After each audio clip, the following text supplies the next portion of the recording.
தற்போதைய செய்தியை பார்க்கிறோம். தமிழ்நாட்டில் உள்ள பெரிய கோயில்களை பராமரிப்பதற்காக தேவஸ்தான அமைப்பை உருவாக்குவது குறித்து இந்து சமய அறநிலைத்துறை ஆலோசிக்க வேண்டும் என்று உயர்நீதிமன்றம் தெரிவித்திருக்கிறது. கூடுதல் தகவல்களை செய்தியாளர் மதனிடம் கேட்கலாம். மதன், இந்த எந்த வழக்கின் அடிப்படையில் நீதிமன்றம் இந்த உத்தரவை பிறப்பித்திருக்கிறது? பின்னணி என்ன?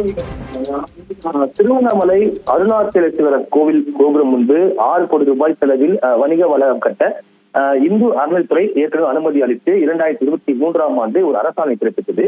ராஜகோபுரம் முன்பு அந்த வணிக வளாகம் கட்டுவது கோவிலின் விழாக்களுக்கு இடையூறாக அமையும் என்றும் விழா காலங்களில் பக்தர்கள் பங்கேற்ற தடையாக இருக்கும் என்பதால் இந்த அரசாணை ரத்து செய்ய கோரி சென்னை உயர்நீதிமன்றத்தில் வழக்கு தொடரப்பட்டது.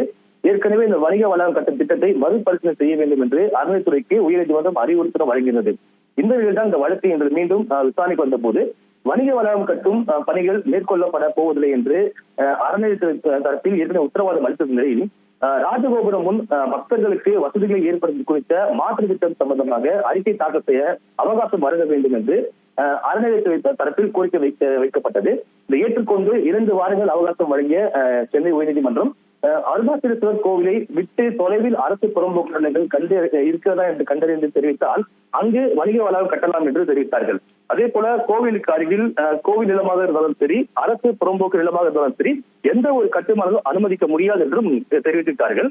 தமிழகத்தில் உள்ள அந்த பெரிய கோவில்களை பராமரிப்பது, பக்தர்களுக்கு வசதி ஏற்படுத்துவது தொடர்பாக தேவஸ்தானங்களை அமைப்பது குறித்து யோசிக்க வேண்டிய தருணம் இது என்றும் இந்து சமய அறநிலைத்துறை அதிகாரிகளுக்கு அறிவுறுத்திய நீதிபதிகள் திருப்பதி பராமரிப்பை தற்போது உதாரணமாக காட்டினார்கள். மேற்கொண்டு இந்த வழக்கு விசாரணை மீண்டும் செப்டம்பர் 7ஆம் தேதிக்கு தள்ளி வைக்கப்பட்டுள்ளது. நன்றி மதன், விவரங்களை வழங்கியமைக்காக.